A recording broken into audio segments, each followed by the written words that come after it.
성도 여러분 반갑습니다. 수요 성경 공부 시작하겠습니다. 함께 부를 찬송은 543장 함께 찬송 드리겠습니다.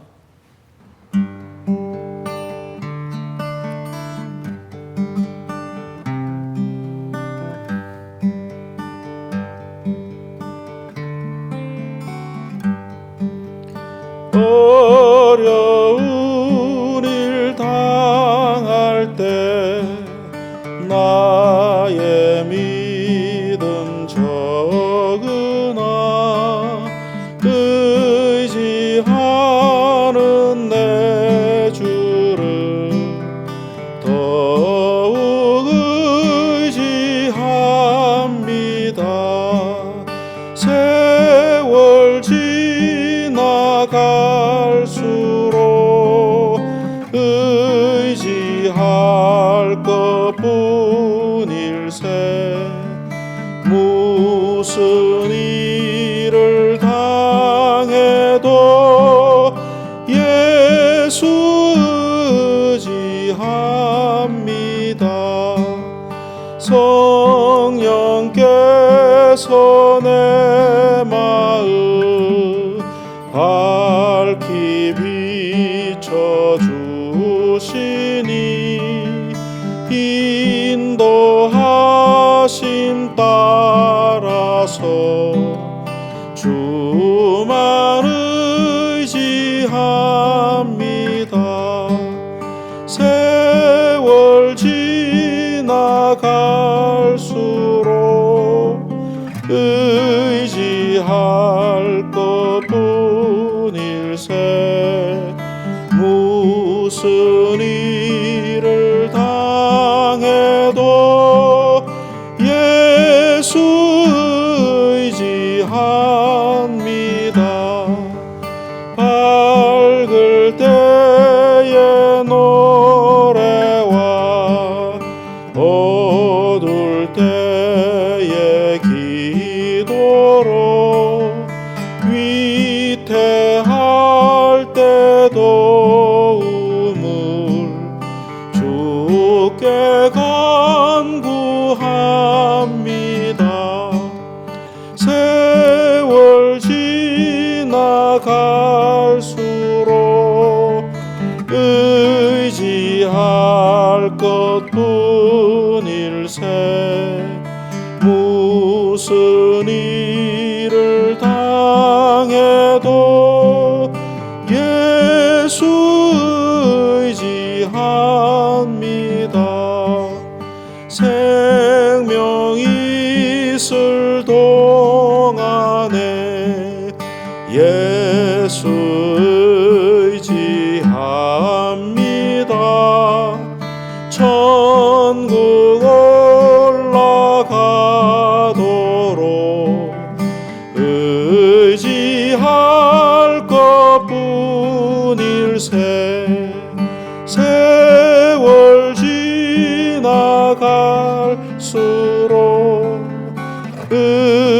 의지할 것뿐일세. 무슨 일을 당해도 예수 의지합니다.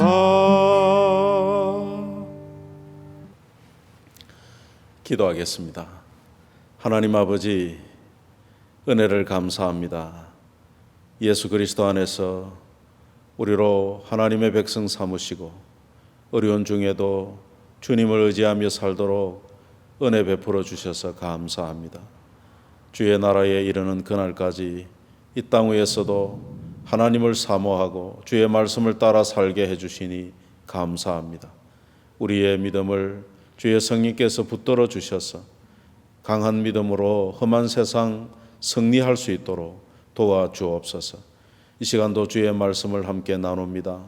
영상으로 에스겔서를 통해서 주시는 주의 뜻을 살펴보려 하오니 전하는 목사에게도 은혜 주실 뿐만 아니라 듣는 모든 성도들도 은혜의 시간이 되도록 역사해 주시옵소서.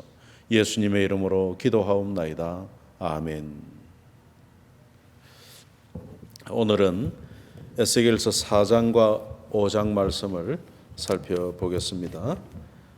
우리 4장 1절에서 3절까지를 읽겠습니다.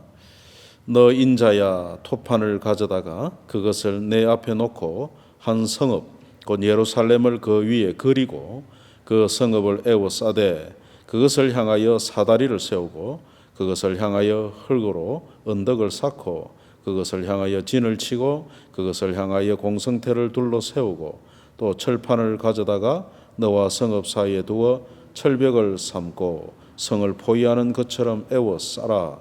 이것이 이스라엘 족속에게 징조가 되리라. 에스겔서 서론에서 살펴본 바대로 에스겔은 여호야긴 왕과 함께 2차 포로로 바벨론 땅에 포로되어 간 사람인데 그곳에서 하나님의 부르심을 받고 하나님의 말씀을 전하는 선지자가 되었습니다. 그 에스겔에게 주는 하나님의 말씀의 내용은 우리가 앞서 살핀 대로 징계에 대한 그 예언이었죠. 그래서 예루살렘이 이제 시드기야 마지막 유다 왕에 이르를 때에 바벨론의 3차 포로로 예루살렘과 예루살렘 성전이 다 망하게 되는데 그 망하기 한 5, 6년 전 말씀의 예언으로 망할 것이라고 하는 그 예언을 주시는데 에스겔이 그 하나님의 말씀을 받아서 하나님께서 에스겔에게는 좀 특이한 방식으로 하나님의 예고를 전하게 하십니다. 그 내용 중에 이제 4장과 5장에는 상징적 행동을 보여가지고 그것으로 하나님의 뜻을 전하는 그런 예고를 하게 하십니다. 그래서 오늘 1절부터 4장 1절부터 3절에는 예루살렘 성의 모형을 만들어 놓고 빙 둘러쳐서 거기다가 흙으로 언덕을 쌓고 다리를 만들고 해서 그 토판에 그려진 예루살렘 성을 빙 둘러싸고 철판을 가로막아 포위될 것을 예고하라 그렇게 말씀합니다. 그러니까 하나님께서 에스겔에게 너는 예루살렘 성을 포위될 거라고 말하라 하는 말로 하라고 하지 않고 보여주라는 거죠. 토판에다가 예루살렘 성을 그려놓고 주변에 흙으로 이렇게 도두어 빙 둘러싸고 또 가운데는 사이로 철판을 막아가지고 이렇게 포로될 거다 하는 것을 전하게 합니다. 그래서 하나님께서 바벨론에 의해서 예루살렘이 포위되고 멸망당할 것을 이와 같은 행동으로 에스겔에게 나타내 보이라 그런 말씀을 하죠. 이것이 징조가 되리라. 에스겔이 그렇게 해놓고 있으면 사람들이 그게 뭐요 하고 물을 거잖아요. 그럼 이게 예루살렘이 이제 곧 망하게 될 징조입니다. 그렇게 되는 거죠. 그리고 이제 4절로부터는 예루살렘이 왜 이렇게 하나님께서 이제 바벨론을 통해서 징벌하시려고 하느냐, 이유가 뭐냐 하는 것을 또 한번 어떤 행동으로 보이게 하시는데 그 장면을 한번 봅니다. 4장 4절에 너는 또 왼쪽으로 누워 이스라엘 족속의 죄악을 짊어지되 네가 눕는 날 수대로 그 죄악을 담당할지니라.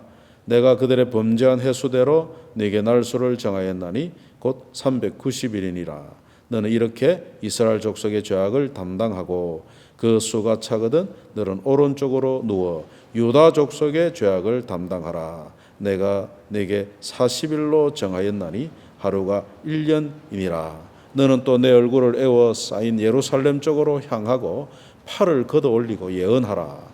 내가 줄로 너를 동일이니 네가 에워싸는 날이 끝날기까지 몸을 이리저리 돌리지 못하리라. 하나님께서 에스겔에게 한쪽으로 왼쪽으로 누워서 390일을 지내라는 거예요. 또 오른쪽으로 누워서 또 40일을 그렇게 지내라고 하십니다. 그래서 이 두 일수를 합치면 430일이 되는데 한 해를 1일을 한 해로 삼아가지고 약 430년 동안에 그런 이스라엘이 유다가 범죄한 것을 기억하도록 하라는 겁니다. 여러분 유다는 좀 뭐 하나님 말씀대로 살려고 했던 왕들도 좀 있었지만 북쪽 이스라엘은 한결같이 처음부터 끝까지 우상 숭배하고 하나님 앞에 범죄하다가 아수르에 망하고 말았죠.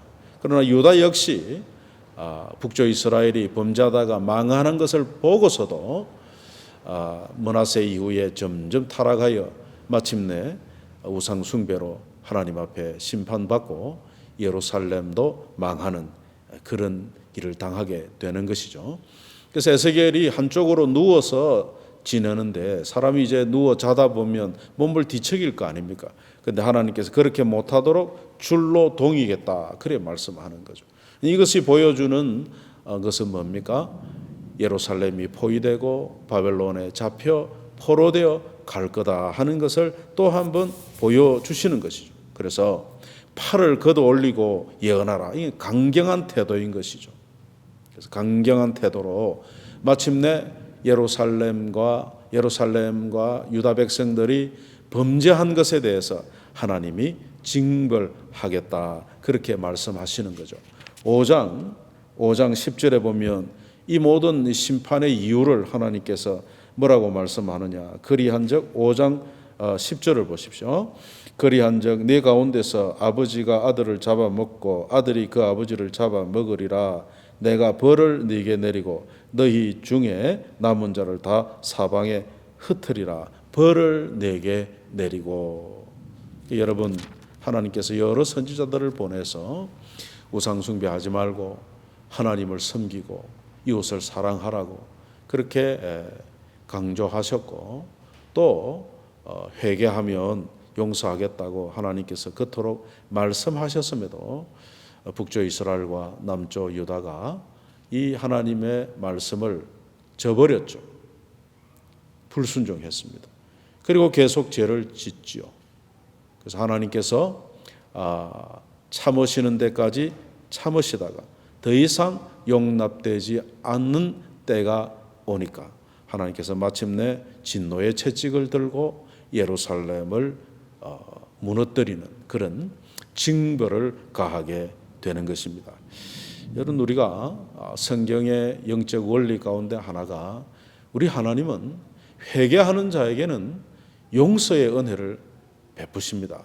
우리가 사람으로 참 온전치 못하니까 때로 실수하고 범죄할 수 있죠.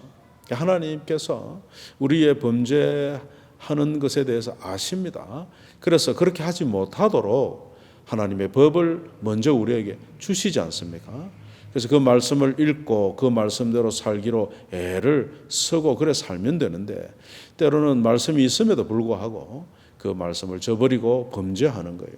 그러면 하나님께서 그 범죄에 대한 징계를 하십니다. 반드시. 그래서 우리가 그런 징계를 당할 때에 그 징계를 당하면서 회개하면 하나님이 또 회복의 은혜를 주시거든. 근데 이스라엘이 그렇게 하지 않습니다. 지금 1차, 2차 포로되어 갔습니다. 이미 바벨론이 쳐들어와서. 그럼에도 시드기야 마지막 왕 때에 여전히 하나님 앞에 회개치 않고 범죄하는 그런 상태에 있는 것이죠.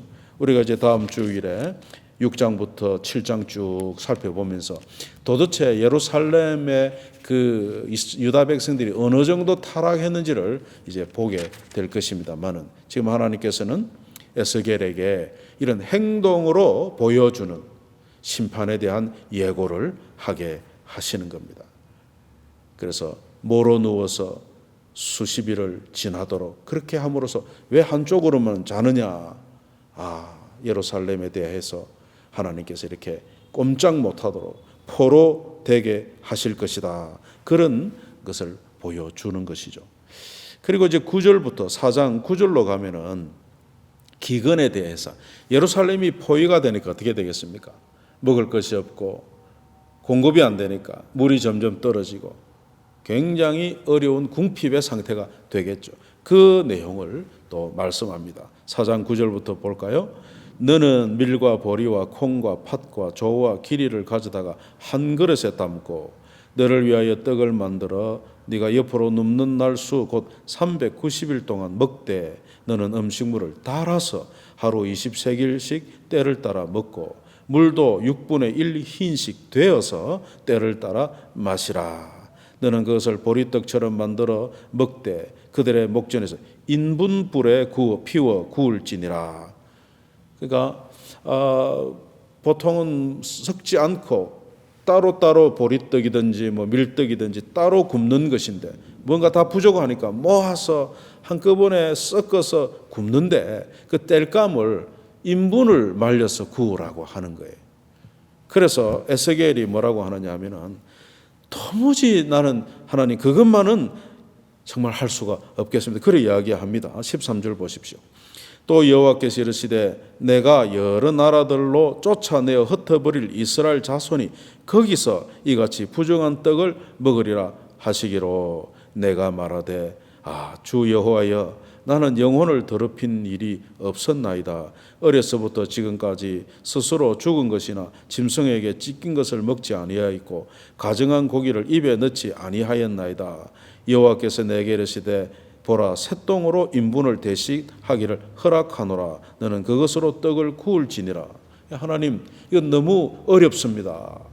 사람 똥으로 떡을 구워 먹는 것은 차마 감당하지 못하겠습니다. 하나님께서 좀 양보를 하셔가지고 그러면 소똥으로 여러분이 소똥이 이렇게 굳으면요 불을 붙이면 타거든요. 땔감 역할을 하는 거죠. 이렇게 하라는 거죠. 그래서 이렇게 부정한 떡을 먹게 될 거다. 포로되어 가서 그곳에서 부정한 떡을 먹게 될 거라고. 그래 여러분 에스겔이 참 고생을 많이 합니다. 한쪽으로 누워 자고 이렇게 정말 소똥으로 구운 떡을 먹는 게 그게 쉽겠습니까? 그것도 잡곡을 섞어서 만들었으니 무슨 떡이 맛있겠습니까? 그것을 390일 동안에 먹으라고 하는 겁니다. 뿐만 아니라 그걸 마음대로 먹느냐? 그렇지도 못하죠. 매일 달아서 이렇게 재가지고 그러니까 하루에 203개이면 한 250g 된다고 합니다. 그리고 물도 마음껏 먹지 못하고 한 200cc 정도로 나누어서 먹는 거죠. 왜 그렇게 먹습니까? 장차 예루살렘에 이와 같은 기근을 당하게 될 거라고 하는 것을 보여주는 행동이죠. 그래서 이렇게 해서 하나님께서는 죄가 관영하여 더 이상 볼 수 없는 하나님이 내버려 둘 수 없는 상태까지 이른 유다를 예루살렘을 하나님이 이토록 징벌하시겠다고 하는 것입니다. 그리고 이제 5장에 가면 하나님께서 드디어 예루살렘 어떻게 징벌할지를 보여주시는데 그게 뭐냐 하면 에스겔의 몸에 머리털과 수염을 다 깎아서 저울에 달아서 세 등분을 나누라는 겁니다. 여러분 유다인들은 수염을 아주 애지중지하죠. 그런데 그 잘 길렀던 수염을 싹 깎아라는 거죠. 머리카락도 싹 깎고 그래서 그 깎은 것을 똑같이 저울에 달아서 3분의 1씩 나누어 가지고 3분의 1은 성 안에서 불태워버리고 또 3분의 1은 칼로 막 쳐서 흩어버리고 그리고 3분의 1은 바람에 날려버리라는 겁니다. 이런 행동을 통해서 하나님께서 무엇을 이야기하느냐? 예루살렘 성이 불타고 포로되어 가고 죽고 또 흩어질 것을 보여주라고 하는 겁니다. 여러분 수염, 머리털 이것은 다 에스겔에게 속한 거 아닙니까? 유다 백성들도 하나님께 속한 백성이었어요. 그런데 이것을 아낌없이 그저 날려버리겠다는. 그러니까 하나님께서도 이 유다의 범죄로 인해서 하나님의 백성이지만은 범죄한 이스라엘에 대해서 하나님이 아낌없이 징벌하시겠다고 하는 거죠. 5장 11절을 한번 보십시오. 그러므로 다 주 여호와가 말하노니 내가 나의 삶을 두고 맹세하노니 네가 모든 미운 물건과 모든 가정한 일로 내 성소를 더럽혀선즉 나도 너를 아끼지 아니하며 긍휼을 베풀지 아니하고 미약하게 하겠다. 여러분 하나님께서는 하나님을 경외하는 자에게는 복을 주시지만 하나님을 업신여기는 자는 그에 대한 대가를 치르게 하시는 두려우신 하나님이십니다. 하나님의 이름은 망령되이 일컬 수 없는 그런 성호이십니다. 근데 이스라엘이 하나님을 믿노라 하는 백성의 이름을 달고도 이와 같이 우상 숭배하고 하나님 성전에 예배하는 그 성전에서 엉뚱한 것을 예배할 때 하나님께서 그냥 두지 않으시는 것을 우리는 여기서 보게 됩니다. 오늘날도 마찬가지입니다. 많은 세상 사람들이 하나님이 없다 하고 자기가 마치 하나님처럼 그렇게 교만히 행하지만은 하나님께서 그게 때가 되면 하나님의 참으시는 그 때까지는 참으시겠지만은 회개치 않고 계속해서 범죄할 때에 심판이 이른다는 사실을 성경은 우리에게 분명히 보여줍니다. 우리 하나님은 은혜로우신 하나님이십니다. 자비와 긍휼이 많으신 하나님이십니다. 인내가 크신 하나님이십니다. 그러나 계속해서 범죄하고 하나님 앞에서 이 죄를 쌓아가면서 회개치 않을 때에는 하나님께서 무섭도록 징계하시는 하나님이십니다. 그래서 수염과 털을 날릴 때에 그 유다 백성들이 이미 포로되어 간 유다 백성들이 볼 것 아닙니까? 이게 무슨 짓이요? 그럴 때 뭐라고 하겠습니까? 하나님께서 예루살렘을, 그 예루살렘 성 안에 사는 유다 백성을 이렇게 하시겠답니다. 그 죄를 회개치 않음으로 하나님의 심판이 임할 것이요 하고 예언하라고 하는 것이죠. 여러분, 이 예언대로 에스겔의 한 5, 6년 뒤에 시드기야의 그 마지막 유다 왕으로서 망하는 그것이 역사적인 사건으로 성취되었죠. 여러분, 하나님은 말씀만으로 끝나지 않습니다. 말씀하신 바를 반드시 이루십니다. 그러므로 우리가 하나님의 말씀을 순종하는 것이 중요한 것입니다. 하나님 말씀을 소중히 여기고 하나님을 경외하고 하나님을 섬길 때에는 하나님께서 약속하신 은혜와 복을 주시지만 하나님을 만홀히 여기며 교만을 행하며 악을 행할 때에는 하나님 반드시 심판하시는 하나님. 그래서 이런 장면들을 보면서 이런 행동의 어떤 예고들을 볼 때에 하나님은 두려운 분인 것을 알도록 하시는 그 하나님의 뜻이 여기에 있는 것입니다. 그래서 죄에 대한 하나님의 진노가 얼마나 두려운가를 오늘 우리도 이 시대에도 알아야 합니다. 하나님이 어디 계셔? 그러는 사람들이 있지만 여러분, 그런 사람들에게 하나님이 계시다는 사실을 보여주는 그런 날들이 올 거라 그 말이에요. 우리가 성경을 통해서 그것을 믿기 때문에 오늘 우리 믿는 성도들은 이 경외하실 하나님을 우리가 정말 삼가 조심하면서 말씀을 따라 잘 섬기고 하나님 앞에 참 경건하게 살아야 될 사명이 오늘 우리에게도 하나님 백성이라고 하는 부름을 받는 이 시대에 우리 성도들에게 있다는 것을 우리 모두가 기억하고 이번 남은 한 주간도 하나님 뜻 안에서 승리하는 저와 여러분 되시기를 축복합니다. 기도하겠습니다. 하나님 아버지, 감사합니다. 과거 에스겔이 보여주는 예루살렘 성에 대한 징계의 그 내용들을 살펴보면서 우리 하나님 자비하신 분이지만은 죄에 대해서는 이토록 단호하신 심판하시는 하나님이신 것을 또 알게 됩니다. 우리들이 더욱 하나님을 경외하고 하나님 말씀을 순종하는 우리 모든 성도들 되도록 은혜를 베풀어 주시옵소서. 어려운 때를 지나고 있습니다. 인내하게 하시고 믿음을 더욱 굳세게 할 수 있도록 주의 성령님이 역사해 주시기를 바라옵고 예수님의 이름으로 기도하옵나이다. 아멘.